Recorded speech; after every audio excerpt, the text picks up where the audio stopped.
ॐ नमोऽस्तुते व्यासविशालबुद्धे फुल्लारविन्दायत्पत्रनेत्र येन त्वया भारततैलपूर्णः प्रज्वालितो ज्ञानमय प्रदीपः।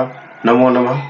मैं सुबोध कुमार साहू, संत कोलंबा महाविद्यालय संस्कृत विभाग, विनोबा भावे विश्वविद्यालय, हजारीबाग, झारखंड। स्नातक के षष्ठ संसत्र में श्रीमद् भगवत गीता का प्रथम एवं द्वितीय अध्याय पठनीय है, जिसमें हम द्वितीय अध्याय के 1 से 25 तक के श्लोकों को पिछले 2 एपिसोड में बता चुके हैं। आज हम उससे आगे चलेंगे। श्रीमद् भगवत गीता एक आप्त ग्रंथ है, आप्तवाणी है, जिसे वेदव्यास ने संकलित किया है और महाभारत के भीष्म पर्व में यह उद्धृत है। श्रीमद् भगवत गीता में ज्ञान योग, भक्ति योग और सांख्य योग का समायोग है। ज्ञान योग, भक्ति योग और सांख्य योग का समावेश तो गीता के 18वें अध्याय में है, लेकिन गीता का द्वितीय अध्याय जो है उसमें तीनों का तीनों योग सम्मिलित है, इसलिए गीता के द्वितीय अध्याय को गीता का सार कहते हैं। तो जैसा कि अभी हम 26वें श्लोक में देखेंगे, यह भी इसके पहले गीता के आत्मा के स्वरूप का निरूपण किया जा रहा था, उसी का आगे हम लोग अभी अध्ययन करेंगे। 26वें श्लोक में श्री भगवान कहते हैं, अथ चैनम नित्य जातम नित्यं वा मन्यसे मृतम तथापि त्वं महाबाहो नैवं शोचितुमर्हसि। फिर से श्लोक देखें। अथ चैनम नित्य जातम नित्यं वा मन्यसे स्मृतम तथापि त्वं महाबाहो नैवं शोचितुमर्हसि। यहाँ पर संधि विच्छेद। अथ चैनम चा एनम, चैनम चा एनम नित्य जातम नित्यं वा मन्यसे मृतम तथापि त्वं महाबाहो नैवं न एवं शोचितुम अर्हसि, शोचितुम अर्हसि, शोचितुम अर्हसि। तो यहाँ बोलते हैं महाबाहो, हे महाबाहो, अथ एनम नित्य जातम वा, अथ अगर या इसके उपरांत, एनम इस देही को यानी इस आत्मा को, नित्य जातम नित्य पैदा होने वाला, वा अथवा नित्यम मृतम चा मन्य से नित्य मरने वाला भी यदि तुम मानते हो, तथापि त्वम एवं शोचितुम न अर्हसि, तथापि त्वम तो भी तुम एवं इस प्रकार शोचितुम न अर्हसि शोक नहीं कर सकते हो। शोक करना तुम्हारे लिए योग्य नहीं है। यहाँ पर भगवान कृष्ण बतला रहे हैं कि आत्मा तो अविनाशी है, नित्य है, अव्यय है, लेकिन फिर भी अगर तुम उस आत्मा को नित्य पैदा होने वाला और नित्य मरने वाला जानो, नाशवान भी समझो, तो भी तुम इसके लिए शोक करने योग्य नहीं हो। तुमको इसके लिए शोक नहीं करना चाहिए। इसके बाद अगले श्लोक में भगवान कहते हैं, जातस्य हि ध्रुवो मृत्युर ध्रुवम जन्म मृतस्य च तस्माद् परिहार्येऽर्थे न त्वं शोचितुमर्हसि। फिर से श्लोक देखेंगे। जातस्य हि ध्रुवो मृत्युर ध्रुवम जन्म मृतस्य च तस्माद् परिहार्येऽर्थे न त्वं शोचितुमर्हसि। जातस्य हि ध्रुवो मृत्युर ध्रुवम जन्म मृतस्य च तस्माद् परिहार्येऽर्थे, तस्मात् जोड़ परिहार्ये जोड़ अर्थे, ना त्वं शोचितुम अर्हसि, शोचितुम जोड़ अर्हसि।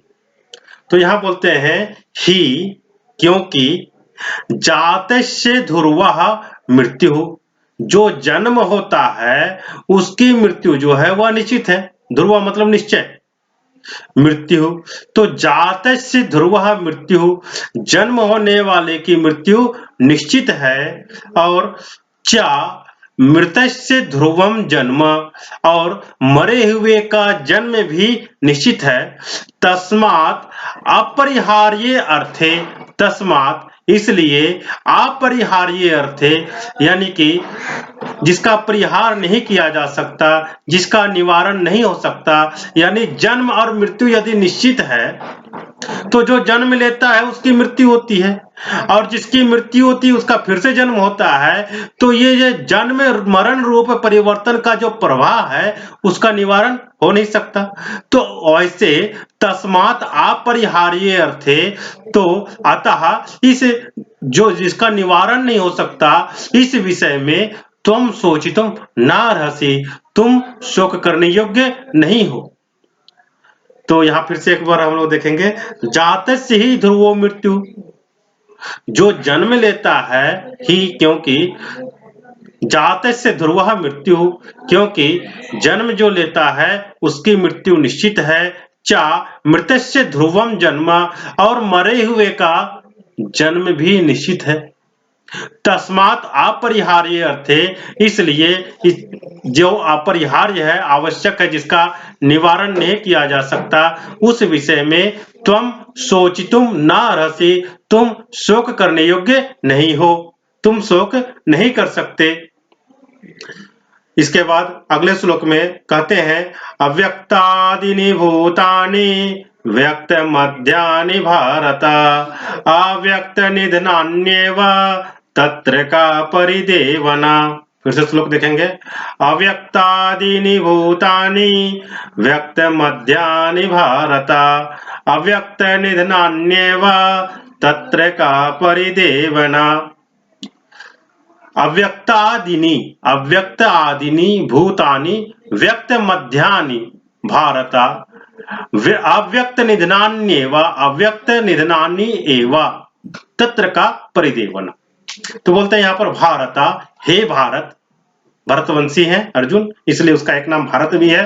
तो बोलते हैं, हे भारत, भूतानि अव्यक्तादीनि, भूतानि यानी जितने प्राणी है सभी प्राणी, अव्यक्त आदिनी यानी जन्म से पहले जो है अव्यक्त थे, प्रकट नहीं थे, अप्रकट थे।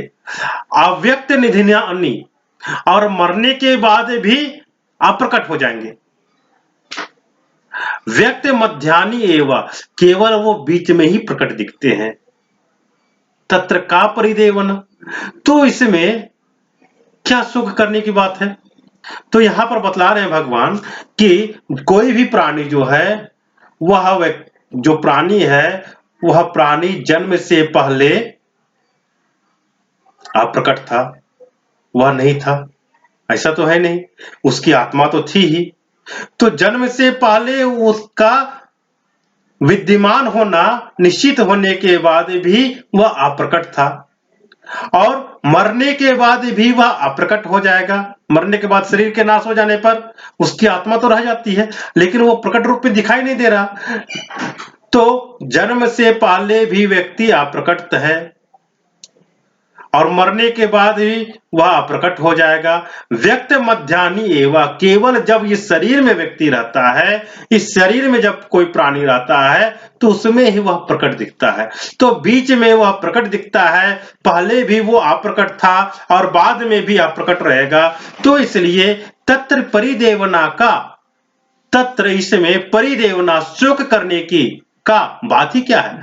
तो यहां पर बोल रहे हैं कि हे अर्जुन, जितने भी प्राणी हैं, संपूर्ण प्राणी जन्म से पहले अप्रकट थे और मरने के बाद भी अप्रकट हो जाने वाले हैं, केवल बीच में ही प्रकट है।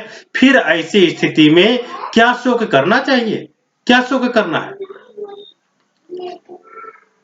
अब इसके बाद के श्लोक में बतला रहे हैं, आश्चर्यवत् पश्यति कश्चिदेनम्, आश्चर्यवत् वदति तथैव चान्यः, आश्चर्यवत् चैनमन्यः शृणोति, श्रुत्वाप्येनं वेद न चैव कश्चित्।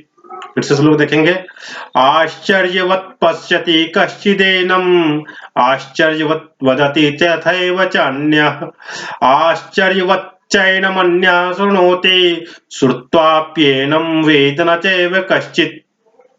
आश्चर्यवत पश्यति, आश्चर्यवत पश्यति, कश्चिदेनम, कश्चित जोड़ एनम जोड़ आश्चर्यवत जोड़ वदति, तथैव च जोड़ अन्य चान्य, आश्चर्यवत जोड़ च जोड़ एनम जोड़ अन्य, आश्चर्यवत चैनम अन्य, शृणोति श्रुत्वाप्येनम, श्रुत्वा अपि एनम, वेद न चैव कश्चित। तो यहाँ पर बतला रहे हैं कि कश्चित एनम आश्चर्यवत पश्यति, कश्चित एनम कोई इस शरीर को, इस आत्मा को आश्चर्य की तरह देखता है, जो कि मरने के पहले प्रकट रूप में है, मरने के बाद अप्रकट हो जाता है, जन्म के पहले अप्रकट था और जन्म के बाद प्रकट रूप में हो जाता है। तो यह आश्चर्य की ही बात है। तो यहाँ पर बोल रहे हैं कि कोई इस आत्मा को आश्चर्य की तरह देखता है। उसके बाद क्या बोलते हैं, चा तथा एव अन्य आश्चर्यवत वदति, चा और तथा एव वैसे ही अन्य दूसरा कोई आश्चर्यवत वदति आश्चर्य की तरह वर्णन करता है। च अन्य तथा अन्य कोई जो है एनम आश्चर्यवत सुनोति, इसको जो है आश्चर्य की तरह सुनता है। च एनम श्रुत्वापि कश्चित एव न वेदा, च एनम और इसको श्रुत्वा सुन करके अपि भी कश्चित एव न वेदा कोई नहीं जानता, अर्थात यह दुर्विज्ञेय है। तो यहाँ पर भगवान बतला रहे हैं कि यह जो आत्मा है, इस आत्मा के बारे में कोई एक महापुरुष जो है वह इस आत्मा को आश्चर्य की भांति देखता है, दूसरा कोई महापुरुष है वो इसके तत्व को आश्चर्य की भांति वर्णन करता है, कोई दूसरा कोई उसका अधिकारी पुरुष है जो इसको सुन रहा है, वह सुनने वाला आश्चर्य की भांति सुनता है, और कोई कोई तो इसको सुन करके भी उसको जान नहीं पाता, उसको समझ नहीं पाता। तो यह आत्मा का स्वरूप है, जिसको जो सुनने वाला है वह भी आश्चर्य में है, जो देखने वाला है वह भी आश्चर्य में है, जो इसको बोलने वाला है वह भी आश्चर्य में है। इसके बाद 30वां श्लोक है, देहे नित्यम वध्योयम देहे सर्वस्य भारत, तस्मात् सर्वाणि भूतानि ना त्वं शोचितुम् अर्हसि। फिर से श्लोक देखेंगे, देहि नित्यम वध्योयम देहे सर्वस्य भारत, तस्मात् सर्वाणि भूतानि ना त्वं शोचितुम् अर्हसि। यहाँ बोलते हैं, संधि विच्छेद देखेंगे, देहि नित्यम अवध्य अयम, नित्यम अवध्योयम, नित्यम अवध्य अयम देहे सर्वस्य भारत, तस्मात् सर्वाणि भूतानि ना त्वं शोचितुम् अर्हसि, शोचितुम जोड़ अर्हसि, शोचितुम् अर्हसि। यहाँ बोलते हैं भारत, हे अर्जुन, सर्वस्य देहे सबों के शरीर में, अयम देहि यह आत्मा, नित्यम अवध्य नित्य अवध्य है, हमेशा अवध्य है, उसको कोई मार नहीं सकता। तस्मात् सर्वाणि भूतानि इसलिए सभी प्राणियों के लिए, त्वं शोचितुम न अर्हसि तुम्हें शोक नहीं करना चाहिए। तो यहाँ पर भगवान फिर से बतला रहे हैं अर्जुन को कि यह जो आत्मा है सबके शरीरों में सदा से अवध्य है, जिसको मारा नहीं जा सकता, इस कारण संपूर्ण प्राणियों के लिए तुम शोक करने योग्य नहीं हो। इसके बाद अगले श्लोक में भगवान श्री कृष्ण कहते हैं, स्वधर्ममपि चाव्यक्ष्य न विकम्पितुमर्हसि, धर्म्यादि युद्धात् श्रेयो अन्यत् क्षत्रियस्य न विद्यते। तो यहाँ पर इस श्लोक में भगवान श्री कृष्ण जो है अब सांख्य योग का वर्णन करने के बाद अब कर्म योग का वर्णन कर रहे हैं। तो यहाँ पर बता रहे हैं, स्वधर्ममपि चावेक्ष्य न विकम्पितुमर्हसि, धर्म्याधि युद्धात् श्रेयो अन्यत् क्षत्रियस्य न विद्यते। फिर से श्लोक देखेंगे, स्वधर्ममपि चावेक्ष्य न विकम्पितुमर्हसि धर्म्यादि युद्धाच्छ्रेयो अन्यच्छत्रियस्य न विद्यते। स्वधर्ममपि, स्वधर्मम जोड़ अपि, चावेक्ष्य, चा जोड़ अवेक्ष्य, न विकम्पितुम अर्हसि, न विकम्पितुम जोड़ अर्हसि, धर्म्याद्धि, धर्म्यात् ही, धर्म्यात् जोड़ ही, धर्म्याद्धि, युद्धाच्छ्रेयो अन्यच्छत्रियस्य, युद्धात् जोड़ श्रेयः, युद्धात् जोड़ श्रेयः जोड़ अन्यत जोड़ क्षत्रियस्य, युद्धात् श्रेयो अन्य क्षत्रियस्य न विद्यते। तो चा स्वधर्मम अवेक्ष्य, और अपने धर्म को, अर्जुन चूंकि क्षत्रिय है तो क्षत्रिय का धर्म कौन सा है, तो छात्र धर्म है, छात्र धर्म क्षत्रिय धर्म, अपने क्षत्रिय धर्म को अवेक्ष्य देखकर अपि भी विकम्पितुम न अर्हसि, यानी कि तुम अपने कर्तव्य कर्म से विचलित नहीं हो सकते, विचलित तुमको नहीं होना चाहिए।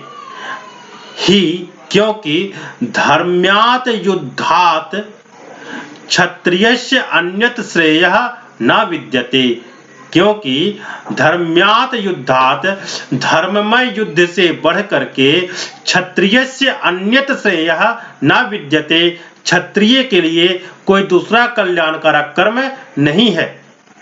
तो यहाँ पर इसके आगे अभी हम लोग देख रहे थे आत्मा का स्वरूप का वर्णन किया जा रहा था।